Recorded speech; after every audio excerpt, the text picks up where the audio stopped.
Busquemos en el libro de Romanos, capítulo 3. Vamos a leer los versículos del 1 al 20. Romanos, capítulo 3.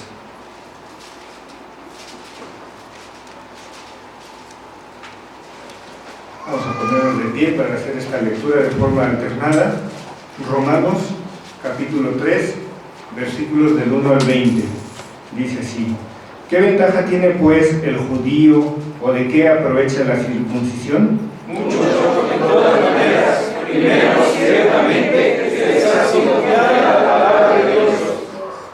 Pues que, si alguno de ellos han sido incrédulos, su incredulidad habrá hecho nula la fidelidad de Dios. De ninguna manera, antes bien sea Dios veraz y todo de mentiroso, como está escrito, para que seas justificado en tus palabras y venzas cuando fueres juzgado. Y si nuestra injusticia hace resaltar la justicia de Dios, ¿qué diremos? ¿Será injusto Dios que da castigo? Hablo como hombre. De ninguna manera, de otro modo, como juzgaría Dios al mundo. Pero si por mi mentira la verdad de Dios abundó para su gloria, ¿por qué aún soy juzgado como pecador? ¿Y por qué no decir cómo se nos calumnia y como algunos cuya reputación es justa afirman que nosotros decimos, hagamos males para que vengan bienes? ¿Qué pues? ¿Somos nosotros mejores que ellos? En ninguna manera, pues ya hemos acusado a judíos y a gentiles que todos están bajo pecado. Como está escrito, no hay justo ni uno. No hay quien entienda, no hay quien busque a Dios. Todos se desviaron, a unas se hicieron inútiles. No hay quien haga bueno, no hay ni siquiera uno. Sepulcro abierto es su garganta, con su lengua engañan.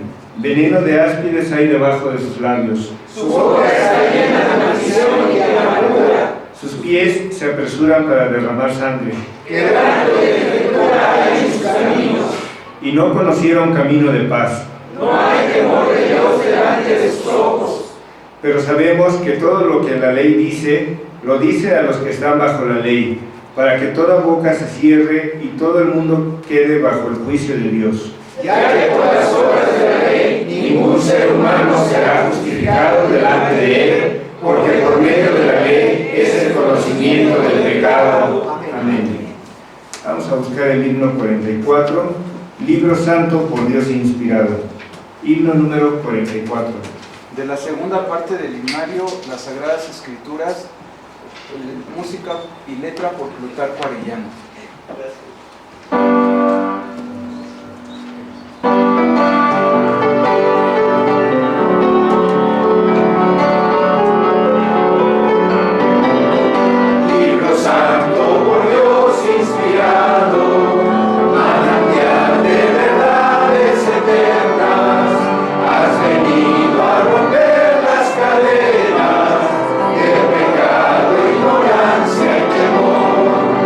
Tú nos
mensaje de hoy, el conocimiento del pecado.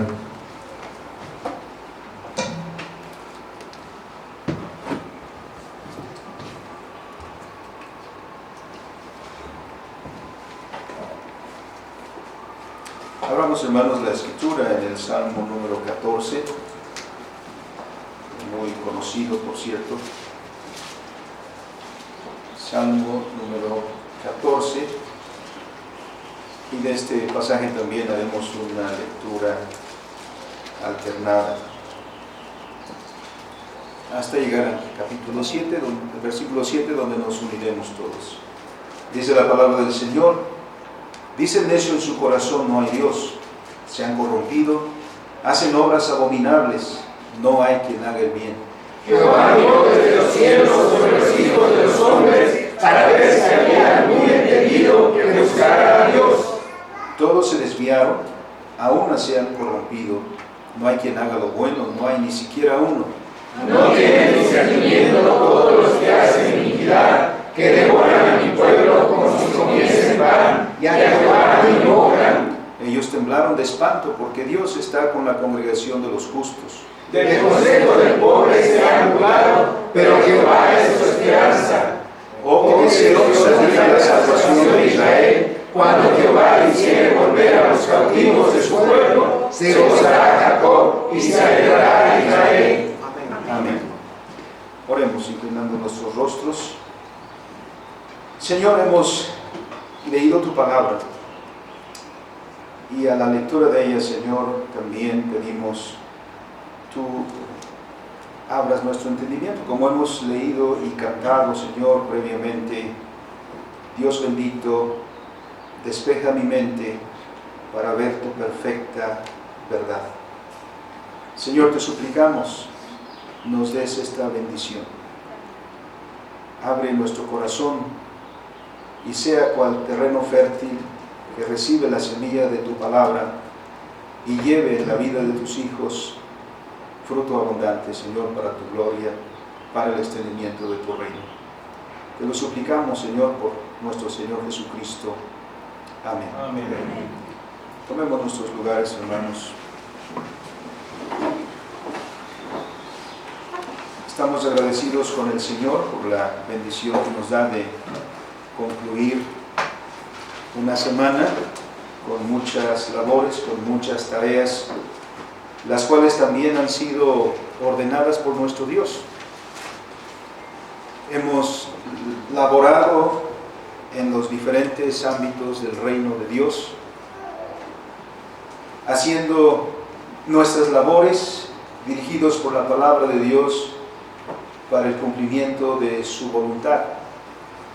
Y como la Escritura dice, un día señalado, como es el Shabbat en el Antiguo Testamento, y en el Nuevo, el día primero de la semana también, como le conocemos, el día del Señor, un día de santa convocación para su pueblo, porque venimos de todas las tareas para dar cuenta de nuestra mayordomía, como mayordomos de la creación que somos, y venimos para recibir nuevas instrucciones también, de manera que regresemos a nuestras labores con las nuevas instrucciones que el Señor tiene para nosotros.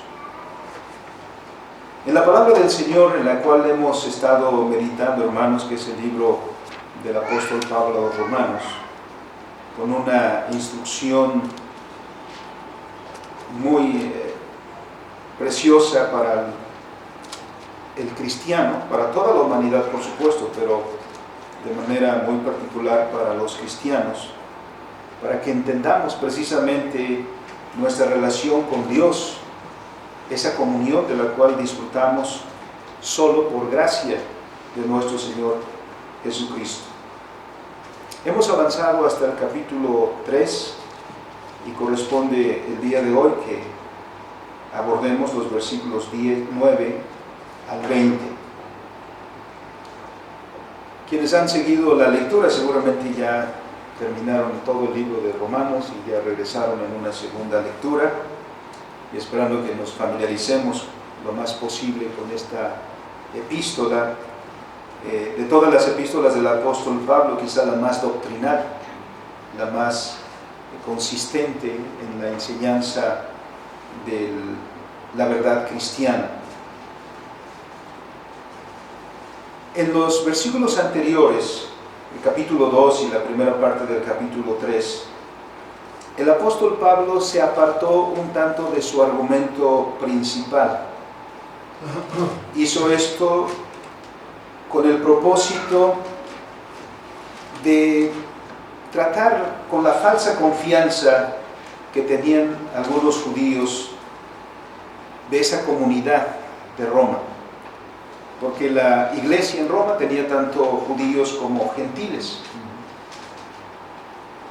y particularmente entre los judíos, que no era el único caso de Roma, sino que se repite también en otros lugares, como en el capítulo 15, por ejemplo, nos dice el libro de los Hechos, que se suscitó en Antioquía, pero después también en las iglesias de Galacia, después también sucedió en las iglesias de Colosas, o la iglesia de Colosas particularmente, donde los hermanos cristianos de origen judío de alguna manera intentan traer otra vez algunos elementos judaizantes. No que esté mal, porque están apelando a la ley y a la enseñanza del pacto del Antiguo Testamento, pero sí en una aplicación no correcta. Como lo dijeron en Antioquía, por ejemplo, los hermanos que habían creído en Cristo, si no se circuncidan, no pueden ser salvos. A lo cual, por supuesto, responde el apóstol Pablo. O en Colosas, donde parece que hay quienes quieren volver a poner las leyes, por ejemplo, de no comer ciertos alimentos, de guardar ciertos días como días de fiestas y tener una rigurosa observación de la dieta, por ejemplo. Y esto está sucediendo también en Roma, donde hay este elemento. Obviamente el apóstol Pablo, siendo también el mismo judío, se dirige a sus hermanos, que se consideraban, como él lo manifiesta, superiores a los gentiles, por ser poseedores de la ley y por llevar en ellos, particularmente los varones, el sello del pacto, que era la circuncisión. Por eso el apóstol ha preguntado, bueno, ¿y qué provecho tiene la circuncisión? Y ha argumentado diciendo, aunque eres circuncidado, pero no observas la ley de Dios, entonces la circuncisión no sirve de nada, ¿no? Porque la circuncisión no es algo en sí mismo, sino una señal y un sello del pacto. ¿Te hará provecho? ¿Será de provecho? Sí, llevando los términos del pacto, entonces cumples la voluntad de Dios. Traduciéndolo a nosotros, hablamos del bautismo, de la importancia que es el bautismo. Por una parte decimos el bautismo nos salva, ¿no? Para que pongas tu confianza en el bautismo y dices, yo ya fui bautizado, ya soy salvo. Si eres bautizado, pero no observas la voluntad de Dios, ¿de qué te sirve el bautismo? No te sirve de nada. Con todo y bautismo vas a ir allá, exactamente ahí donde pensaba, con el chamuco, con todo y ser bautizados. ¿Por qué? Porque el bautismo es una señal de pertenencia que nos coloca así y nos da provecho, como argumenta el apóstol Pablo, porque nos distingue. Pero Pablo dice, no te distingues por ti mismo, sino te distingue la gracia de Dios, porque, y ese es el argumento ahora, porque tú eres igual que todos los demás. Lo que te distingue es la gracia de Cristo. Estás aquí, eres parte del pueblo del Señor. El Señor te ha amado desde antes de la fundación del mundo, pero no creas que es por ti. No creas que hay un mérito en ti, no creas que hay algo que a Dios le interesó en ti para llamarte, sino la razón del llamamiento para ti está en Él, está oculto en Él. Te escogió porque quiso, como dice Pablo en Romanos 9, ¿no? El Señor dice, yo tendré misericordia de quien yo tenga misericordia. Simple y sencillamente. Así que no comiences a pensar de más acerca de ti mismo. No comiences a pensar que eres superior a los demás. No comiences a admirar a los demás con menosprecio, diciendo, mira, el Señor a mí sí me ama. ¿No? Como luego cuando algunos visitan a los enfermos y lejos de consolarlos dicen, arrepiéntete porque estás así por pecador. ¿No? ¿Qué consolación hay para un enfermo? Decirle, estás enfermo por pecador y arrepiéntete. Bueno, simplemente hay que leer el libro de Job y los amigos de Job argumentaban de esa manera. El apóstol Pablo ahora nos está conduciendo entonces a esta parte, retomando el argumento principal, llegando a este punto en el versículo 9. ¿Qué pues diremos? Y miren la nota interesante aquí. En los versículos anteriores el apóstol Pablo está hablando en segunda persona, está diciendo ustedes, los judíos. Ahora él se incluye y dice somos. Este tiene una intención muy particular. Las palabras que vienen son duras y Pablo se incluye con un propósito de amortiguar un poquito, digamos, las palabras duras que vienen, diciendo nosotros. Él se incluye junto con sus hermanos. ¿Somos mejores nosotros que ellos? Y la respuesta es rotunda: de ninguna manera. Nosotros y ellos somos pecadores. Así lo dice. Pues ya hemos acusado a judíos, a gentiles, que todos están bajo pecado. Todos están bajo condenación. Judíos y gentiles. Nosotros diríamos ahora la iglesia de Cristo y los que están fuera de la iglesia de Cristo. Pero afirmamos con el apóstol Pablo, ¿por qué razón nosotros somos llamados a ser el pueblo de Dios? No por nada que haya en nosotros, sino solo por la gracia de Dios manifestada en Cristo Jesús por cada uno de nosotros. Así que, como decía el doctor R.C. Sproul, que en una de sus clases se acercó a un estudiante con cierta molestia diciendo, ¿por qué Dios no salva a los que están fuera? Como diciendo, ciertamente Dios es injusto al salvar a unos, pero a otros no. Le dice el doctor R.C. Sproul, más bien, ¿sabes qué? Maravíllate de por qué a ti sí y a ellos no. Porque esa es la reflexión. ¿Por qué el Señor te llamó a ti, hermano? Si tú no eras mejor que nadie. ¿Por qué a ti sí? ¿Por qué el Señor hizo una distinción entre tú y cualquier otra persona que no ha recibido la salvación o que el Señor en su plan soberano no tiene destinado para salvación? ¿Por qué tú sí y ellos no? Como dice el apóstol Pablo, no comencemos a buscar la razón dentro de nosotros o en nosotros, sino más bien maravíllate, porque es a pesar de ti, por la sola gracia del Señor Jesucristo. Y para presentar eso en el argumento, el apóstol Pablo cita el Salmo 14 para decirnos en su argumento para los que están citando la ley.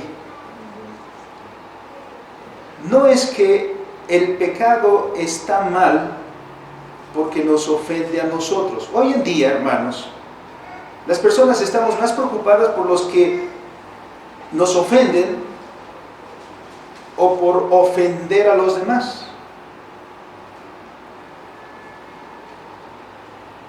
Porque hoy estamos en una sociedad de esta manera que no se puede casi criticar a nadie porque no lo vayas a ofender, no se vaya a sentir mal.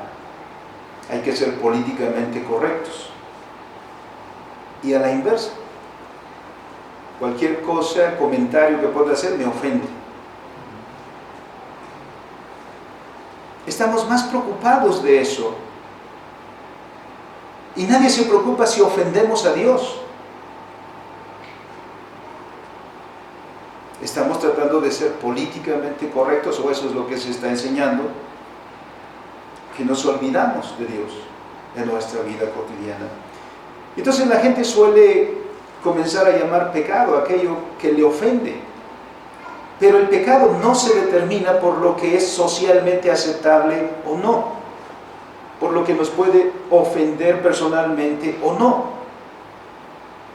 El pecado se determina por la ley de Dios, porque esa es la norma bajo la cual vivimos. Por eso el apóstol Pablo, al atender este asunto, nos remite a la ley, nos remite al Antiguo Testamento, porque hay dos frases que aquí llaman la atención. Primero, versículo 11, no hay quien busque a Dios, y en el versículo 18, no hay temor de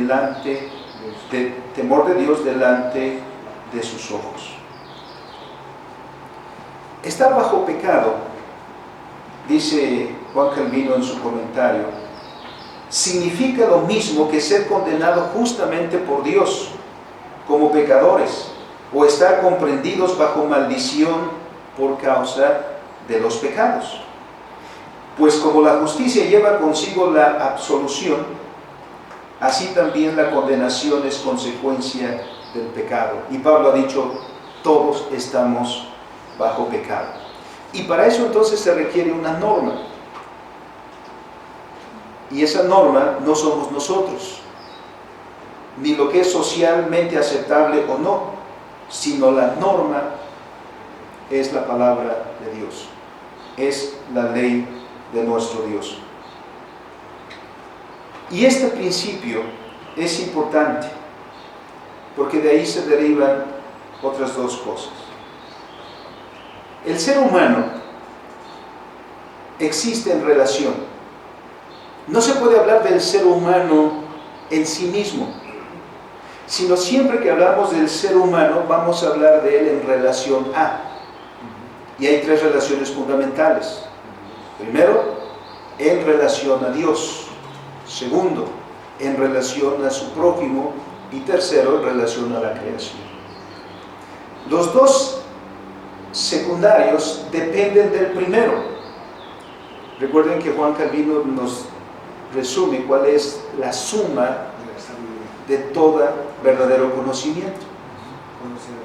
Conocer a Dios y conocernos a nosotros mismos. Entonces todo depende de la primera relación, todo depende de la relación con Dios.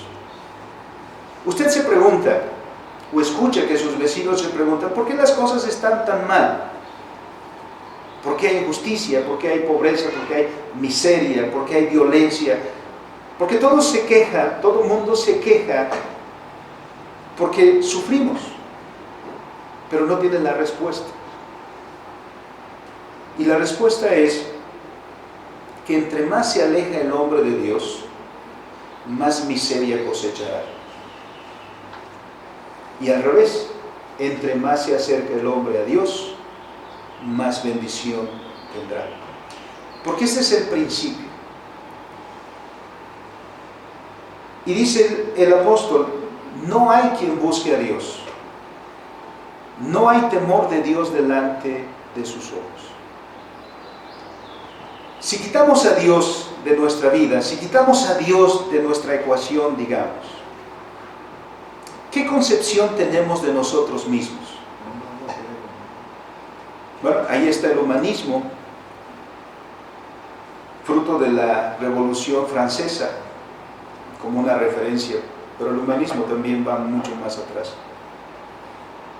donde la visión se vuelve hacia el hombre, y el hombre como el centro de todas las cosas y como la medida de todas las cosas. Desde el hombre, desde la óptica del hombre mismo, el hombre es bueno. Hay una gran visión optimista acerca del ser humano. Claro, eso es porque nos estamos viendo solo a nosotros mismos. Por ejemplo, yo pienso que mi camisa es blanca. ¿Lo será? Si la única referencia que tengo es este blanco, será blanco. Hasta que este blanco lo compare con algo.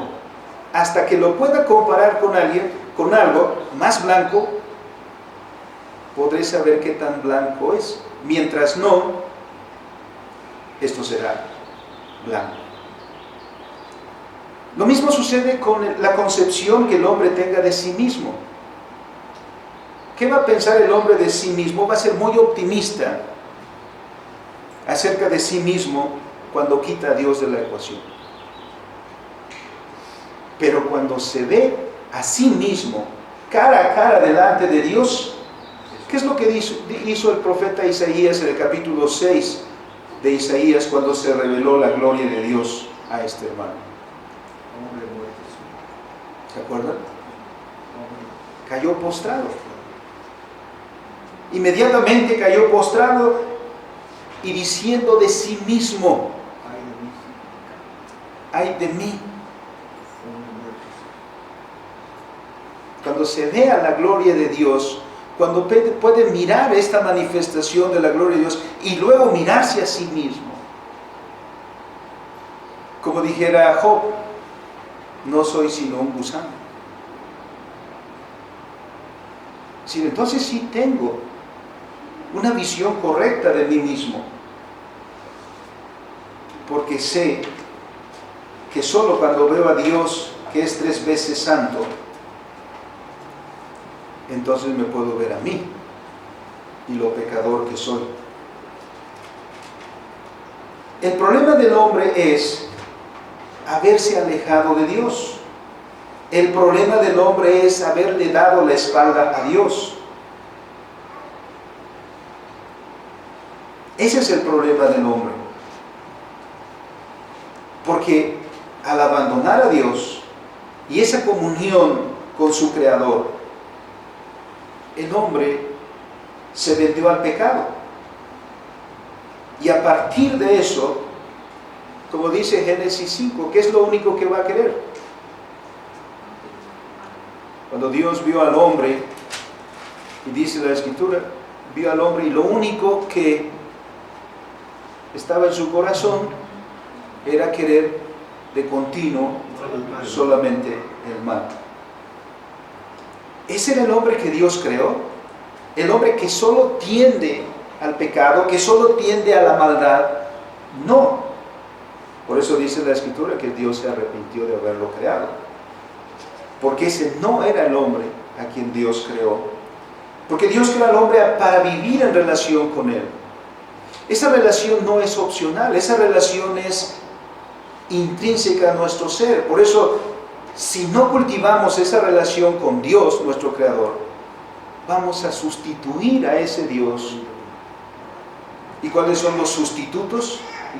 Los ídolos. El hombre es un ser religioso porque el hombre necesita a Dios en su vida. El correcto fundamento para mirar su vida es Dios. Porque solo en esa comunión el hombre desarrollará una verdadera piedad, una verdadera vida fructífera. Como dice Juan Calvino precisamente en su Institución, al definir la piedad.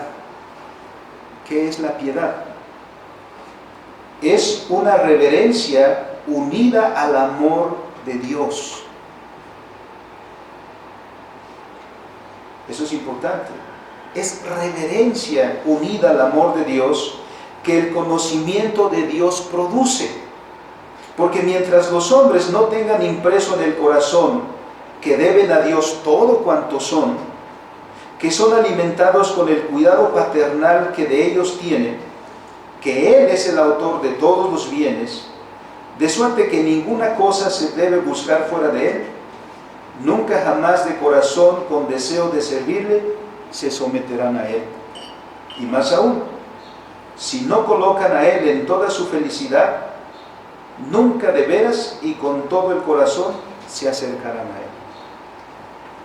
Es decir, la vida piadosa solo es fruto del conocimiento de Dios. Si no conoces a Dios, lo vas a revelar en tu vida. Y si conoces a Dios, también. Porque esta es la relación fundamental para nuestra existencia. A Dios le debemos todo. Y por eso nuestra vida cristiana es una respuesta amorosa a Dios. Quien considere que la vida cristiana es un gran peso sobre sus espaldas, que es dificilísimo, no está viendo bien. Porque la vida cristiana, como la resume Juan Calvino, se puede resumir en una sola palabra: gratitud. Esa gratitud que viene del conocimiento, esa gratitud que viene del haber conocido a Dios, de que Él es soberano, de que Él provee todas las cosas, de que Él nos sustenta, nos guarda y nos dirige todos los días de nuestra vida. De ahí surge la verdadera piedad. Por lo tanto, darle la espalda a Dios producirá todo lo contrario. ¿Y qué es lo que dice la Escritura? No hay justo ni aun uno. ¿Por qué no hay justo ni aun uno? ¿Por qué no hay quien entienda? ¿Por qué no hay quien viva piadosamente? Porque no buscan a Dios. Ese es el problema del hombre. Eso es lo que está reflejando la sociedad en la cual vivimos. Una sociedad que no busca a Dios, los únicos frutos que va a cosechar son miseria.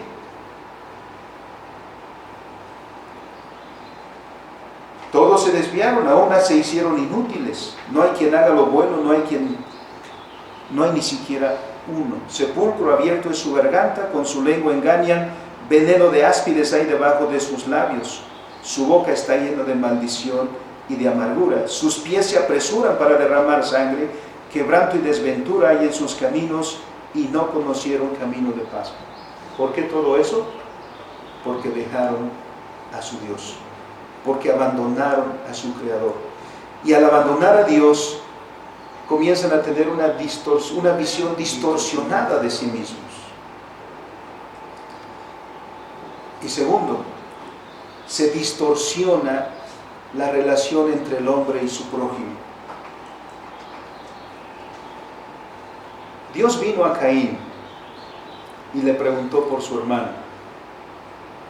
Esa no era una pregunta extraña, eso no era una pregunta injusta.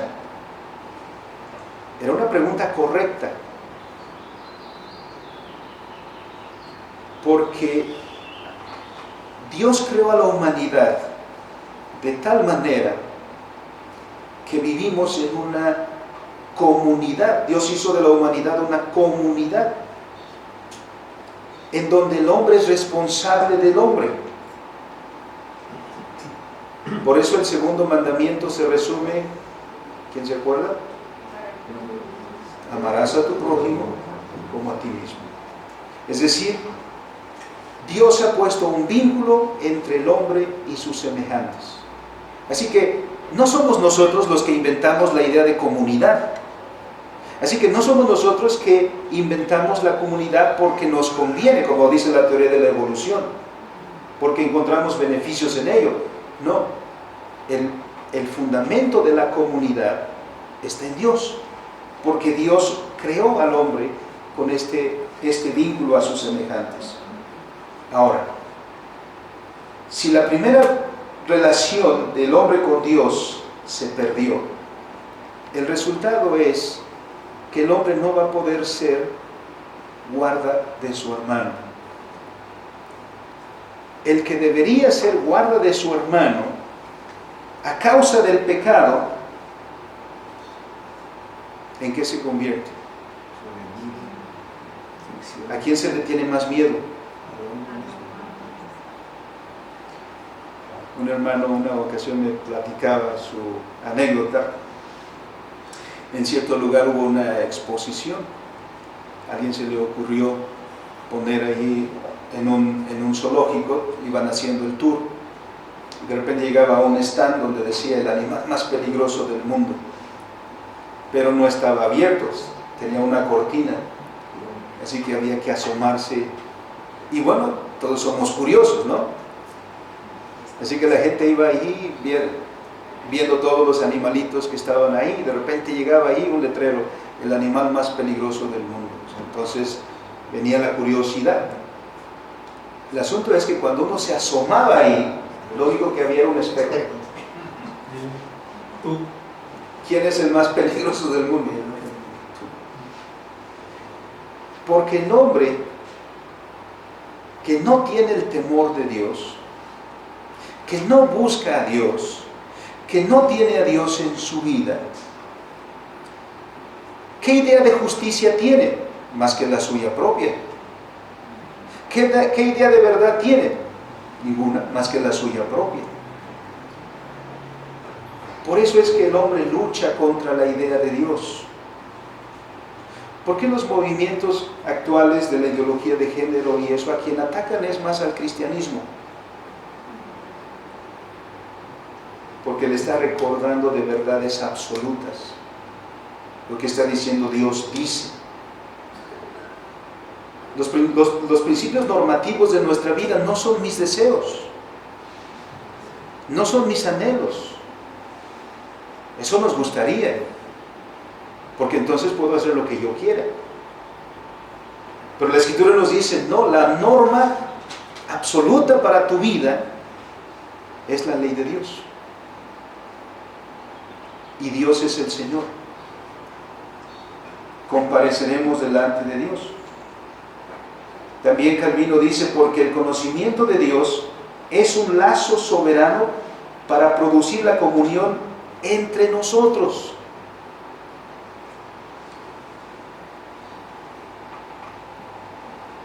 Porque siendo Él nuestro Padre, nos une a nosotros, unos con otros. Y fuera de Él no existe sino confusión y disipación miserables. Y por esto la ignorancia acerca de Dios engendra por sí mismo inhumanidad. Miren eso. La ignorancia acerca de Dios engendra por sí misma inhumanidad, porque cada uno, despreciando a los demás, se ama a sí mismo y busca su propio provecho. Esas palabras las pronunció hace varios siglos, pero no describen muy bien la sociedad en la cual vivimos también. Cada uno busca lo suyo propio. Y a veces eso también lo sufrimos, hermanos, como iglesia, ¿no es cierto? Los conflictos entre nosotros, porque estamos aprendiendo a retomar el mandamiento original, ama a tu prójimo como a ti mismo. Pero cuán difícil es. Por eso Pablo dice, nadie tenga más alto concepto de sí que el que debe tener, porque es recuperar el vínculo. El que recupera el vínculo con Dios también recupera el vínculo con su prójimo. El que aprende a vivir la comunión con Dios aprende también a vivir con los demás en esa comunión. Por eso, desde el principio en la historia de la iglesia, en Hechos capítulo 2, ¿qué es lo que revelaron de inmediato que aceptaron la palabra los primeros cristianos? ¿Qué dice Hechos capítulo 2 del resultado? Versículos 41. Dice, nadie decía ser suyo propio, sino había preocupación por los demás. Compartían el pan unos con otros, compartían las oraciones unos con otros, se visitaban unos a otros, porque esa era la restauración, ¿no? Antes de eso, como decimos nosotros, cada quien para su santo, ¿no? Cada quien se rasca como puede. Ese es contrario al principio cristiano. Por eso es que Pablo dice, si abandonan a Dios, si se alejan de Dios, ¿qué es lo que van a cosechar? Pues todo eso de lo cual después se quejan, ¿no? Bien, el matrimonio que se aleja de Dios, puede haber matrimonios que iniciaron en comunión con Dios, pero a medida que se alejan de Dios, ¿a dónde van? La familia que dice confesar a Dios, pero se aleja de su principio regulador, que es la palabra, ¿a dónde va? Después nos quejamos, ya no, pastor, ya no puedo con mi hijo, ya no sé qué hacer, ¿no? Llegamos hasta ese punto. ¿Dónde comenzó? Que te alejaste de Dios y que te alejas de su palabra, porque donde hay ignorancia de Dios y de su palabra, se engendra la inhumanidad. Donde hay ignorancia de Dios y de su palabra, surge el desprecio por los demás, surge el egoísmo. Cada quien busca su propio provecho. Por eso es que el hombre caído ha perdido de vista la relación con su prójimo, que debiendo ser guarda de la vida de su hermano, en lugar de eso se ha convertido en su principal amenaza. El resultado es una sociedad sin Dios, una sociedad sumida en todos estos y más que el apóstol Pablo menciona. Sin el vínculo del hombre con Dios, es decir, sin reconocerse a sí mismo como siervo, el hombre se proclama a sí mismo señor de su propia vida y se convierte en enemigo de su prójimo. De ahí todas las maldades de las que es capaz, si no fuera por la gracia de Dios que nos guarda. Pues en lugar de cumplir el mandamiento del Señor, que nos ha dado de guardar la vida de nuestro prójimo, nosotros mismos nos convertimos en amenaza para la vida de nuestro semejante, cometiendo todo tipo de injusticias con él. Y no se diga, hermanos, de la relación con el mundo. Dios creó todas las cosas y después nos llamó para encargarnos a nosotros el cuidado y el desarrollo de su creación. Y dice Romanos 8, la creación gime. ¿Por qué?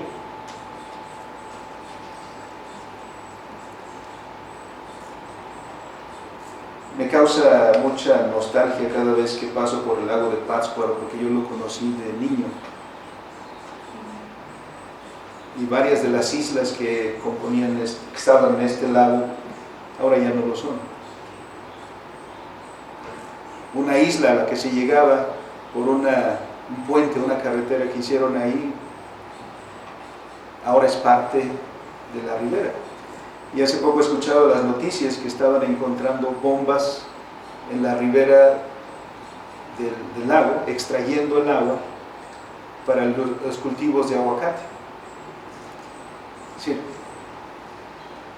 Miren qué avidez tenemos de riqueza, de posesiones, que no nos interesa destruir la obra del Señor. No nos preocupamos por nuestros hijos. ¿Les vamos a dejar un desierto ahí? Con miras a ganar unos pocos pesos hoy. Esa es la creación, que no por sí misma, sino a causa del que lo sujetó a vanidad, gime, esperando la manifestación de los hijos de Dios. ¿Por qué? Porque solo los hijos de Dios, habiendo recuperado por Cristo la comunión con Dios, habiendo recuperado la comunión con el hombre, también recuperan una correcta visión de la creación. Es decir, somos colocados nuevamente para ser mayordomos de la creación. Pero en todo esto no son las buenas intenciones, sino como llegamos al final. Dice el apóstol, pero sabemos que todo lo que la ley dice, lo dice a los que están bajo la ley, para que toda boca se cierre y todo el mundo quede bajo el juicio de Dios. La ley del Señor es para nuestro bien, para que entendamos la voluntad de Dios. Si Dios no hubiera hablado, si Dios no hubiera revelado su palabra, ¿qué habríamos entendido nosotros? Nada. Conocemos porque Dios nos ha dado su palabra, y si Dios hizo depositario a Israel de su palabra, como después dice el apóstol Pablo en 2 de Timoteo, que hizo a la iglesia columna y baluarte de la verdad. ¿Para qué? Para que tengamos el conocimiento precisamente de la palabra. Porque ustedes y yo, hermanos, y todo el mundo, será juzgado no por lo que a nosotros nos parece que es bueno o malo, sino ustedes y yo seremos juzgados por la palabra de Dios. Y más, nosotros que hemos tenido la bendición de conocer la palabra. No tienes escapatoria. Esto es lo que te va a juzgar. Pero hay que entenderla bien. Por eso dice, ya que por las obras de la ley ningún ser humano será justificado. Y esto va para los judíos, que pensaron que la ley era para que la cumpliéramos externamente. ¿Para qué es la ley? Cuando Calvino establece el principio hermenéutico con el cual debemos acercarnos a los 10 mandamientos, dice, nunca debemos olvidar que la ley es espiritual. Un término que usamos muy comúnmente ahora es direccional. La ley de Dios es direccional. Es para que nos enseñe, es nuestro ayo, es quien nos conduce para que conozcamos la verdad, es para que conozcamos a Cristo. Nunca fue dada la ley para que nos salvara ella, sino para que nos condujera a Cristo nuestro Señor. Por eso dice, porque por medio de la ley es el conocimiento del pecado. Esta es la ley del pacto. Esta es la ley que Dios ha dado para sus hijos, para que andemos en ellos. No es subjetivamente que nosotros vamos a determinar qué es bueno o qué es malo, sino siempre bajo la norma de la palabra de Dios. Muchas personas dicen, pero para mí no es malo. Ahora, si Dios dijera, compórtate como tú pienses, todos encontraríamos una justificación para lo que hacemos. Una ocasión una hermana me decía, el consejo mejor que yo les he dado a mis hijos es que nunca hagan algo que moleste sus conciencias.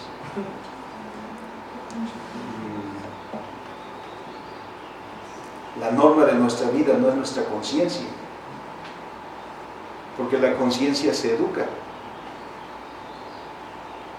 La norma de nuestra vida es la palabra, ¿no? Porque alguien puede decir, para mí no es malo, a mí no me parece que sea pecaminoso, a mí no me parece ofensivo. No, no es para ti, es qué es lo que dice Dios, qué es lo que el Señor ha dicho. Porque confesamos con nuestros padres nuestra única norma de fe y práctica, ¿qué es? Las Escrituras, la ley de Dios. Es en razón de ella, hermanos, que conocemos el pecado. Es en razón de ella que conocemos a nuestro Dios y su voluntad. No hay otra manera de hacerlo. Por eso también el único medio de santificación es la palabra. Cuando el Señor Jesús oraba diciendo, santifícalos en tu verdad. En la medida que nosotros estemos familiarizados con la ley de Dios y conformemos nuestra vida a la ley de Dios, estaremos desarrollando una vida santa. Eso es lo que quiere el Señor. Para eso nos llamó Y para eso nos da su palabra, para que conozcamos, vengamos al Señor y desarrollemos una vida que honre, que glorifique a aquel a quien invocamos por Padre. Aquel también sobre quien llevamos nuestro nombre. Si nos llamamos cristianos, expresemos entonces en nuestra vida la vida que Cristo quiere que desarrollemos. Porque es esta palabra la que nos juzgará finalmente, hermanos, cuando tengamos que comparecer delante de nuestro Señor. Sea pues la palabra de Dios nuestra instructora, seamos, como dice más adelante en el capítulo 12 el apóstol Pablo, transformados por medio de la palabra del Señor, para que lleguemos a entender plenamente cuál es su voluntad.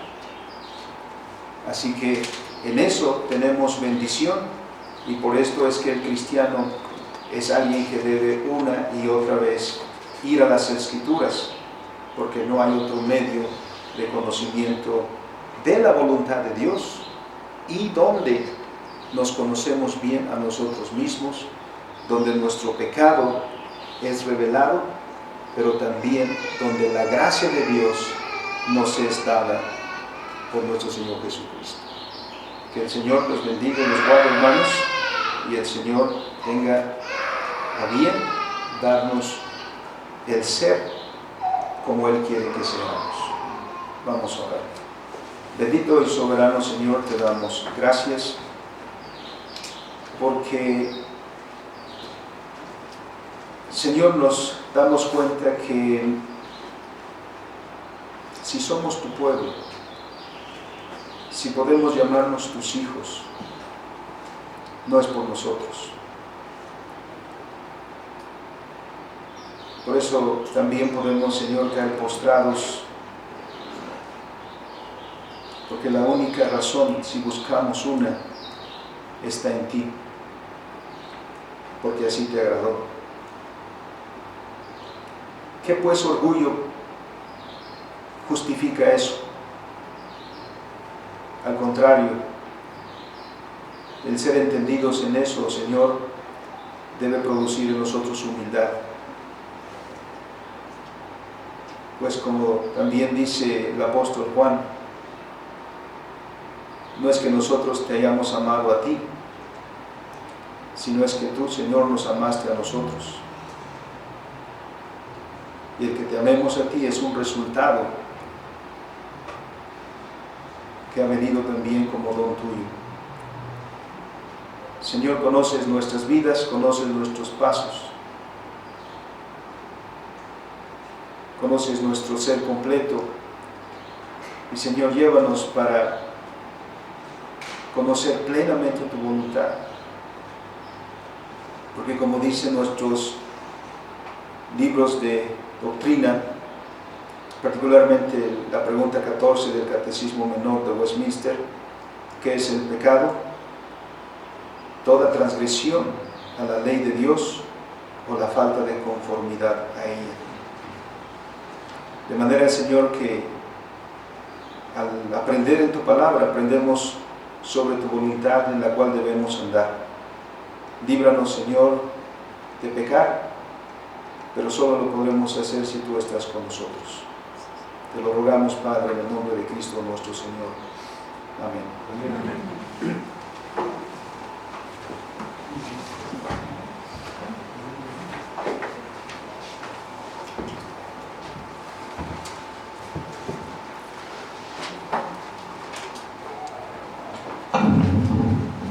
Entonemos el himno 138, Salvador, a ti me rindo. Himno número 138.